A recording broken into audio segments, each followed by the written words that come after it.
Сәлеметсіздер ме? Мен Әуренбаева Торғын Төлегенқызы, номер 40 орта мектептің қазақ тілі мен әдебиеті пәнінің мұғалімімін. Бүгін 9 сынып қазақ тілі пәнінен 8 бөлімдегі әлемдегі қақтығыстар мен бейбітшілік синтаксис бөліміндегі әлемдегі саяси және әскери қақтығыстар ошағы тақырыбында сабақ өтеміз. Сабақтың мақсаты тұжырымдамалардың құрылым мен рәсімделуі арқылы жанрлық ерекшеліктерін ажырату. Бағалау критерийі берілген тұжырымдамалардың құрылым мен рәсімделуі арқылы жанрлық ерекшеліктерін ажыратады. Оқылым алды тапсырмасы. Балалар, суретке назар аударамыз. Картадағы аймақтардың осылайша сары, сарғыш, қызыл, қою қызыл түспен белгілену себептеріне мән берсеңіздер, және картаның астында мемлекеттер орналасқан. Белгіленген түстер нені аңғартады?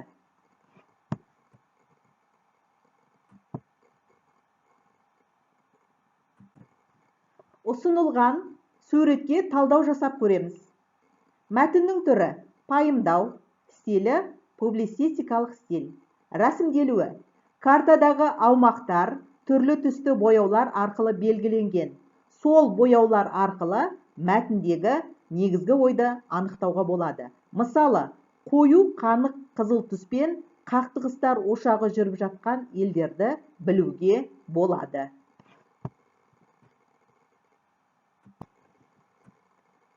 Енді оқылым тапсырмасына назар аударамыз. Әлемде қақтығыстар саны күн санап кемудің орнына артып келе жатқанына төрткүл дүние куә. Қазіргі таңда әлемнің бірнеше мемлекеті ішкі тыныштығы мен қауіпсіздігін сақтай алмай отыр. Көпшілігі Азия мен Африка елдері.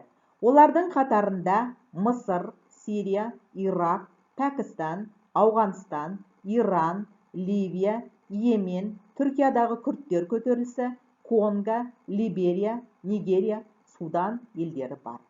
2015 жылы әлемдегі қақтығыстар ошағында жүріп жатқан әскери ұрыс қимылдарынан 167 мыңға тарта адам опат болған. Осы көрсеткіштің 1/3-ін Сириядағы соғыстан көз жұмғандар құрайды. Бұл мәлімет Халықаралық стратегиялық зерттеулер институтының баяндамасында айтылған. Тұтастай алғанда, 2015 жылы соғыстан қаза тапқандар 2014 жылғымен салыстырғанда азайған деп айтылған аталмыш баяндамада. Қарулы қақтығыстың тағы бір ошағы саналатын Ауғанстандағы жағдайда көңіл көншітпейді.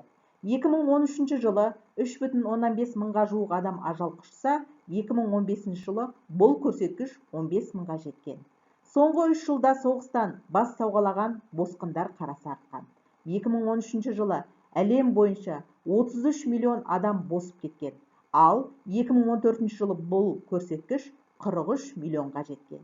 2015 жылы жарты жылдың ішінде 46 миллионнан асқан. Оқылымнан кейінгі тапсырма. Мәтінде көтерілген мәселеге оқырманның қарым-қатынасын анықтауға арналған талқылау сұрақтарын құрастырыңыз. Кестеде 2 баған. Бірінші бағанға мәтінде көтерілген мәселе. Қалай ойлайсыз? Неліктен бұл мәселе орын алды? Келісесіз бе? Сіз бұған қалай қарайсыз? Осы мәселелер бойынша екінші бағанға өзіңіздің сұрақтарыңызды жазасыз. Тапсырманың дескрипторы оқырманның қарым-қатынасын анықтауға арналған сұрақтар құрастырады.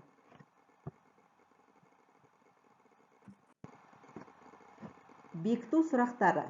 Бірінші. Әлемдегі қай мемлекеттерде қақтығыстар орын алған? Екінші сұрақ.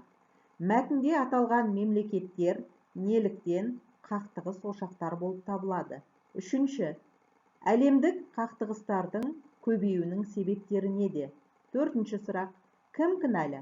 Сол елдің ішкі саясаты, сыртқы күштер, алпауыт елдер, қару-жарақ саудасымен айналысатындар. Тағы басқа мәселелерді көтере отырып, сұрақтарға жауап береміз.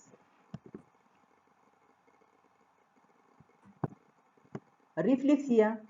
Шабаданыңызға әрі қарай менің керегіме жарайды деген ақпаратты саласыз. ет тартқышқа алған ақпаратты өңдеймін деген нәрсені саласыздар. Қоқыс себетіне барлық ақпаратты тастаймын деген ақпаратты саласыздар. Бүгінгі сабақ бойынша үйге тапсырма.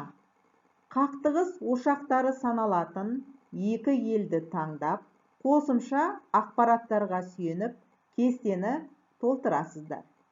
Кестенің бірінші бағанына елдің атауын жазасыз, екіншіге қақтығыстың себебі, үшінші бағанда нәтижесі, соңғы төртінші бағанға өз пікіріңізді жазасыз. Қосымша оқулықтағы 167-168 беттерді оқимыз.